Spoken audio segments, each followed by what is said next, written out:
Hi friends, ఎలా ఉన్నారు? నేను మీ నిఫ్టీ మాస్టర్ మూర్తి నాయుడు. ఈరోజు 20th ఆగస్ట్ 2026. లాస్ట్ 1 వీక్ నుంచి కూడా మార్కెట్ ఏదైతే డ్రాస్టికల్ ఫాల్ ఏదైతే జరిగిందో ఇదంతా కూడా మార్కెట్లో డిఫరెంట్ వాయిస్ అంతర్జాతీయ అనిశ్చిత పరిస్థితిలో ఉండొచ్చు. ఏదైనప్పుడు కూడా మార్కెట్ క్లారిటీగానే పడిపోతుందని తెలుస్తుంది. కానీ గ్యాప్ డౌన్ పెద్దగా మూమెంట్ కూడా ఏమి ఇవ్వట్లేదు. కానీ ఏదైతే 18th 19th నేను ఇక్కడ మీకు చార్ట్ చూపిస్తున్నాను.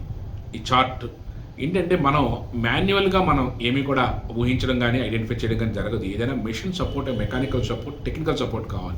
ఆ టెక్నికల్ సపోర్టే నేను మీకు ఇక్కడ చూపిస్తున్నాను. జోన్ ఐడెంటిఫికేషన్, ఎందుకంటే జోన్ నుంచి మన ఐడెంటిఫికేషన్ అయిన తర్వాత మళ్ళీ ఇంకొక జోన్ వరకు మళ్ళీ జర్నీ జరుగుతుంది, లేదా ఇంకో జోన్ వరకు మళ్ళీ డ్రాస్టికల్ ఫాలో అవుతూ ఉంటుంది. ఆ జోన్ ఎలా ఐడెంటిఫై చేయాలి, దాన్ని ఏ విధంగా చేయాలన్నది it's one of the technique. దాన్ని మనం చూడ 18th 19th మార్కెట్ ఎక్కడైతే కన్సాలిడేషన్ అయింది, ఎస్ ఇక్కడ నుంచి మనకి టేక్ ఆఫ్ అవుతుంది అనుకుంటే ఏ విధంగా టేక్ ఆఫ్ అయిందని నేను ఇక్కడ మీకు చార్ట్ డీటెయిల్గా చూపిస్తున్నాను. ఏదైతే ఇండెక్స్ చార్ట్ చూడటానికి ప్రయత్నం చేయండి. అదేవిధంగా దాంతోపాటుగా మనకి స్టాక్ ఏదైనా ఇండిపెండెంట్ క్యారెక్టర్ స్టాక్స్ ఏమేమి పెరుగుతాయి, ఎలా పెరుగుతాయి అన్న దాని గురించి అయితే నేను ఇక్కడ మీకు ఎంసీఎక్స్ చార్ట్ చూపిస్తున్నాను. ఈ ఎంసీఎక్స్ కూడా మనం అక్యుములేట్ చేసిన తర్వాత ఈ రోజున మనకు అద్భుతమైన ప్రాఫిట్స్ ఇచ్చింది. దానికి సంబంధించి మీకు టెలిగ్రామ్ ఛానల్లోను, అదేవిధంగా మనకి ఏదో ఇన్స్టాలో కూడా అన్ని డీటెయిల్డ్గా ఉన్నాయి, మీరు చూడొచ్చు. ఎగ్జాక్ట్గా మనకి ఇక్కడ నుంచి టేక్ ఆఫ్ అవుతున్నప్పుడు మనకి మంచి ప్రాఫిట్ తీసుకోవడానికి అవకాశం అయితే దొరికింది. అదేవిధంగా ముత్తూట్ ఫైనాన్స్ కూడా మనం అద్భుతమైనటువంటి టేక్ ఆఫ్ని మనం క్యాష్ చేసుకోవడానికి అవకాశం అయితే దొరికింది. నేను ఇక్కడ మీకు ముత్తూట్ ఫైనాన్స్ చార్ట్ కూడా చూపిస్తున్నాను. మార్కెట్లో ఏదైనప్పుడు కూడా రెగ్యులర్గా కన్సిస్టెంట్గా మీరు పొజిషనల్గానా ఇంట్రాడేలనా ఏదో ఒకటి మనం మార్కెట్లో రోల్ అవుతూ ఉండాలి. రోల్ అవుతున్నప్పుడే అది కూడా stock identification is the most important. స్టాక్ని ఐడెంటిఫై చేసుకుని మార్కెట్లో పెట్టుకున్నట్టయితే మీకు మంచి ప్రాఫిట్స్ రావడానికి అవకాశం ఉంటుంది. నేను గత వీడియోలో కూడా కొన్ని స్టాక్స్ చెప్పాను.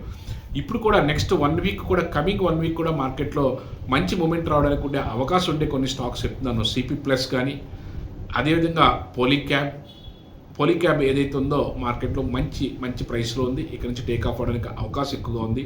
అదేవిధంగా హిందుస్థాన్ కాపర్ మనం మంచి ప్రాఫిట్ తీసుకుని Hindustan zinc ready to take off. Hindustan zinc కూడా మార్కెట్లో టేక్ ఆఫ్ అవడానికి అవకాశం అయితే కనిపిస్తుంది. అదేవిధంగా సిడిఎస్ఎల్ మార్కెట్లో మా మూమెంట్ రావడానికి అవకాశం అయితే కనిపిస్తుంది. అదేవిధంగా గ్రో స్టాక్ కూడా మార్కెట్లో ఒక టేక్ ఆఫ్ తీసుకోవడానికి అవకాశం ఉంది. అదేవిధంగా ఆటోమొబైల్ స్టాక్స్ సంబంధించిన అయితే టీవీఎస్ మోటార్స్, అదేవిధంగా M&M ఈ 2 స్టాక్లు కూడా ఇక్కడ నుంచి మార్కెట్లో ఒక టేకప్ తీసుకోవడానికి అవకాశం అయితే కనిపిస్తాయి. మీరు స్టాక్స్లో కూడా మీ యొక్క ఇన్వెస్ట్మెంట్ని పెట్టుకుని ఒక స్వింగ్లో చేసుకున్నట్టయితే మంచి ప్రాఫిట్ తీసుకోవడానికి అవకాశం ఉంటుంది. ఒకవేళ మీ ఇన్వెస్ట్మెంట్ హ్యూజ్ ఇన్వెస్ట్మెంట్ ఉండి పెద్ద ఇన్వెస్ట్మెంట్ ఉంటే, ఒకవేళ మీకు ఏమైనా అడ్వైజరీ కావాలనుకున్నా సరే మీ యొక్క దానికి సంబంధించినటువంటి ఎక్కడ తీసుకోవాలి, మీరు ఏ విధంగా ఉండాలి, దానికి సంబంధించినటువంటి డీటెయిల్స్ ఏదన్నా మీకు మీ పోర్ట్ఫోలియో డిసైడ్ చేసుకుని ఏ విధంగా పెట్టుకోవాలి దానికి ఏదైనా ఉంటే, మీరు దానికి సంబంధించిన డీటెయిల్స్ ఏదైనా కావాల్సి ఉంటే ఖచ్చితంగా కాల్ చేయండి. మీకు ఆ సజెషన్స్ అన్నీ కూడా మీకు ఫ్రీగానే అవైలబుల్ ఉంటాయి, ఇబ్బంది అయితే ఉండదు. కాకపోతే ఏంటంటే స్టాక్ సెలెక్షన్ హ్యాపీగా చేసుకుని మంచి స్టాక్స్లో పెట్టుకున్నట్టయితే మంచి రిటర్న్ తీసుకోవడానికి అవకాశం అయితే ఉంటుంది. అదేవిధంగా మీరు ఇంట్రాడే ట్రేడ్ చేయాలనుకుంటే మాత్రం ఖచ్చితంగా ఒక టెక్నికల్ సపోర్టు, ఒక మిషన్ సపోర్టు, ఒక మెకానికల్ సపోర్టు, ఒక అడ్వైజరీ బేస్డ్ సపోర్ట్ అయితే మీకు ఉండాలి. కాబట్టి దానికి తగ్గట్టుగా మీరు చూసుకుని ఎక్కడి నుంచి మార్కెట్లో టేక్ ఆఫ్ అవుతుందంటే టెక్నికల్స్ని బాగా అవగాహన చేసుకుని అక్కడి నుంచి మీరు మార్కెట్లో ఎంట్రీ అవుతే మంచి ప్రాఫిట్ తీసుకోవడానికి అవకాశం ఉంటుంది. లేకపోతే అవగాహన లేకుండా మాత్రం ట్రేడ్ చేస్తే మాత్రం ఖచ్చితంగా మీరు నష్టపోవడానికి అవకాశం ఎక్కువ ఉంటుంది. ఎందుకంటే ఇటీవల కాలంలో చాలామంది రాంగ్ ట్రేడ్స్ చేసి మార్కెట్ ఇంతకన్నా ఏం పడదు కదా సార్, ఇంకా పెరుగుతుంది కదా సార్, ఇంతకన్నా ఏం పడదు సార్ అంటే మన మార్కెట్లో పడుతున్నప్పుడు మాత్రం మనం యావరేజ్ చేసుకోవడానికి అన్నీ అయితే మనకి మార్కెట్లో ఎక్కువ నష్టాన్ని తీసుకొస్తాయి. కాబట్టి మార్కెట్లో ఏదైతే మనకి టెక్నికల్లో మనకి స్ట్రాంగ్గా ఉంటామో అప్పుడే మార్కెట్లో మనం టేక్ ఆఫ్ అవ్వడానికి అవకాశం ఉంటుంది. కాబట్టి చూస్ చేయాలి. లేకపోతే స్టాక్స్ని సెలెక్ట్ చేసుకుని మంచి స్టాక్స్లో మీరు అక్యుములేట్ చేసుకున్నట్టయితే పొజిషనల్గానో లాంగ్ టర్మ్ పాయింట్ ఆఫ్ వ్యూలో కూడా అద్భుతమైన రిటర్న్స్ ఇస్తాయి.